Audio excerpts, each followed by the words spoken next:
नमस्कार श्रोतो, मी तुमची gossip girl RJ Vaishnavi तुम्हा सर्वांचं स्वागत करते चहा आणि गॉसिप या शो मध्ये only on smile FM 90.8 radio station Akluj.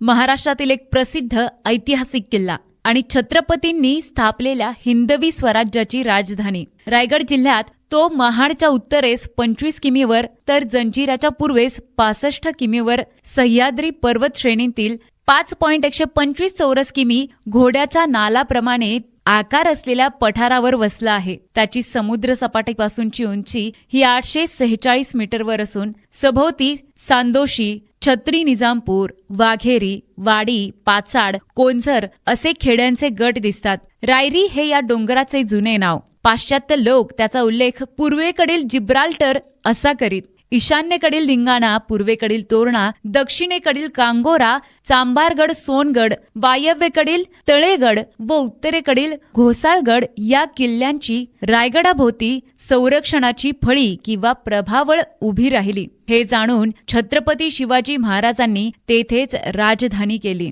श्रोतहो, रायगडचा प्राचीन इतिहास ज्ञात नाही. रायगडविषयी अनेक कथा, दंतकथा, वदंता प्रचलित आहेत. छत्रपती शिवाजी महाराज, छत्रपती संभाजी महाराज यांच्या कारकिर्दीत येथे इंग्रज, डच, पोर्तुगीज इत्यादी वकिलांनी भेट देऊन या किल्ल्याचे वर्णन लिहून ठेवले आहे.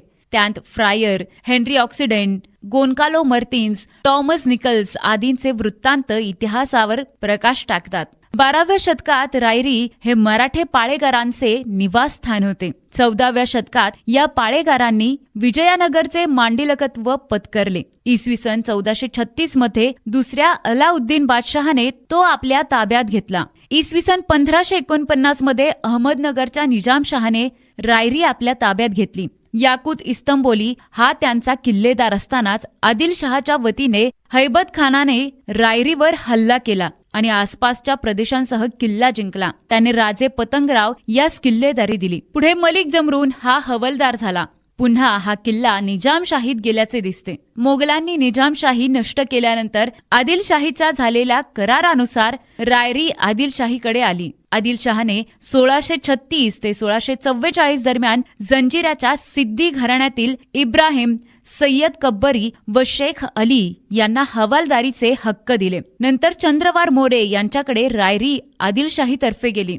छत्रपती शिवाजी महाराजांनी जावळी जिंकून 1656च्या सुमारास चंद्रवार मोऱ्यांकडील सर्व किल्ले काबीज केले. त्यात रायरी 15 एप्रिल ते 14 मे 1665 दरम्यान त्यांच्या हाती आली असावी. छत्रपती शिवाजी महाराजांनी रायरीचे रायगड असे नाव ठेवले आणि राजधानी करण्याच्या दृष्टीने कल्याणचे सुभेदार आबाजी सोनदेव यास इमारतींची डागडुजी, नव्या इमारती बांधणे, सुरक्षिततेसाठी तटबंदी उभारणे, पाणी पुरवठ्याची व्यवस्था करणे इत्यादी कामे सोपवली. या कामी 50,000 होऊन खर्च करण्यात आले. तिथे 3-4 वर्षात लहान मोठ्या 300 वास्तू बांधण्यात आल्या. छत्रपती शिवाजी महाराजांनी 1662 मध्ये कायमच्या राजधानीसाठी रायगडची निवड केली. तथापि 1670 पर्यंत येथे राजधानी हलवण्यात आली नव्हती. पुढे 1674 मध्ये येथेच स्वतःला महाराजांनी राज्याभिषेक करून घेतला. त्यांच्या मृत्यूनंतर 1689 पर्यंत तो छत्रपती संभाजी महाराजांच्या ताब्यात होता. पुढे मोगलांनी तो घेतला 1689 साली आणि नंतर पुन्हा मराठ्यांनी घेतला 1735 साली. परंतु त्याचे वैभव तोपर्यंत नष्ट झाले होते. उत्तर पेशवाईत तो राजकीय कैद्यांच्या बंदिवासाचे ठिकाण होते. नाना फडणीस व दुसरे बाजीराव यांनी पडत्या काळात सहकुटुंब त्याचा आश्रय घेतला. नाना फडणीस यांनी 1796 मध्ये काही इमारतींची डागडुजी केली. मराठ्यांचा पराभव करून ब्रिटिश लष्करी अधिकारी कर्नल प्रॉथरने 10 मे 1818 रोजी रायगड जिंकून घेतला. त्यावेळच्या तोफांच्या माऱ्यात अनेक इमारती पडल्या. त्यानंतर शिवजयंती उत्सवानिमित्त 1897 मध्ये तो लोकमान्य टिळक प्रभूतींनी लोकजागृतीसाठी या ऐतिहासिक वास्तूला पुन्हा उजाळा दिला आणि आजही तो उजाळा तसाच कायम आहे.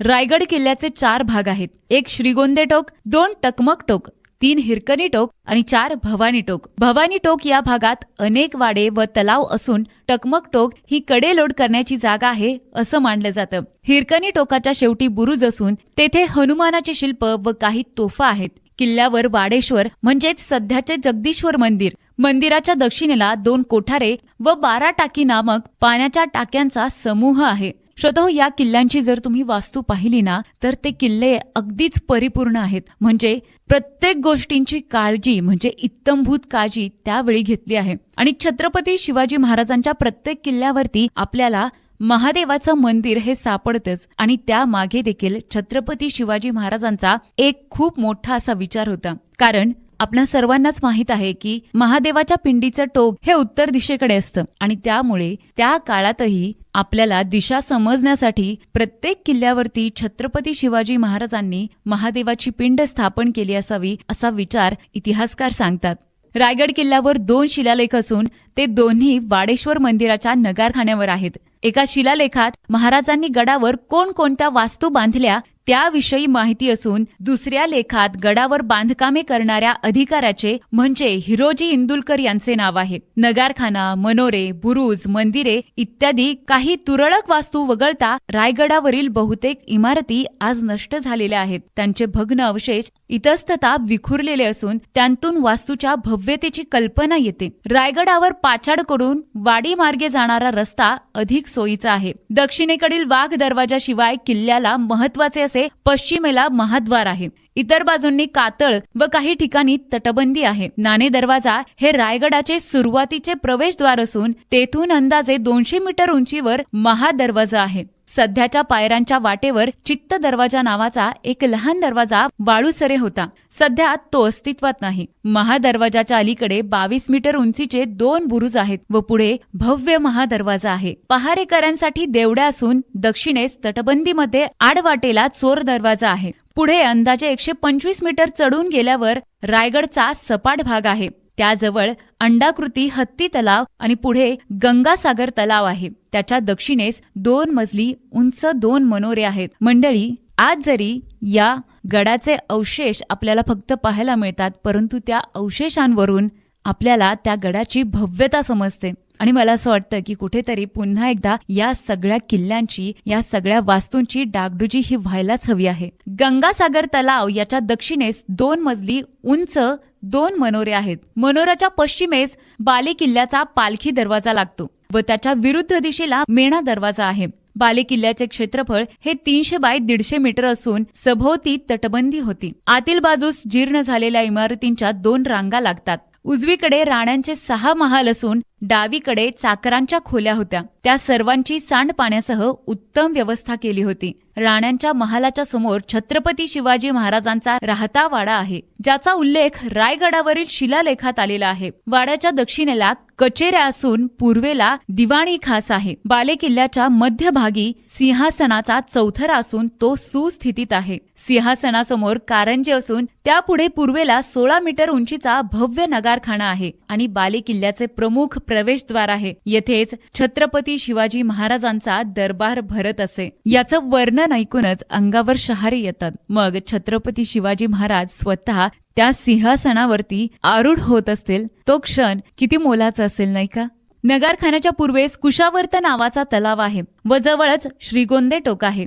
याच्या दरम्यानच्या जागेत छत्रपती शिवाजी महाराजांच्या अष्टप्रधानांचे वाडे होते. नगारखान्याच्या उत्तरेला होळीचा माळा आहे. माळावर बाले किल्ल्याच्या वायव्येस पिलखान्याची जीर्ण वास्तू आहे. त्याच्या उत्तरेस गडावरील प्रसिद्ध बाजारपेठेचे अवशेष जोत्याच्या रूपाने अवशिष्ट आहेत. ही बाजारपेठ नसून अधिकारी लोकांची निवासस्थाने असावीत. दोन्हीकडील मिळून येथे एकूण 44 खोल्या आहेत. 2 रांगात फरसबंदी असून सुमारे 12 मीटरचा रुंद रस्ता आहे. तेथून ईशान्येस तटबंदीयुक्त पद्धतीने बांधलेले वाडेश्वर म्हणजेच सध्याचे जगदीश्वर महादेवाचे मंदिर असून त्याच्या मंडपात मारुतीची सुरेख पाषाण मूर्ती आहे. मंदिराभोवती पुजाऱ्यांच्या राहण्याच्या खोल्या आहेत. मंदिरात एका शिलालेखावर राज्याभिषेकाची तिथी व शक यांचा उल्लेख आहे.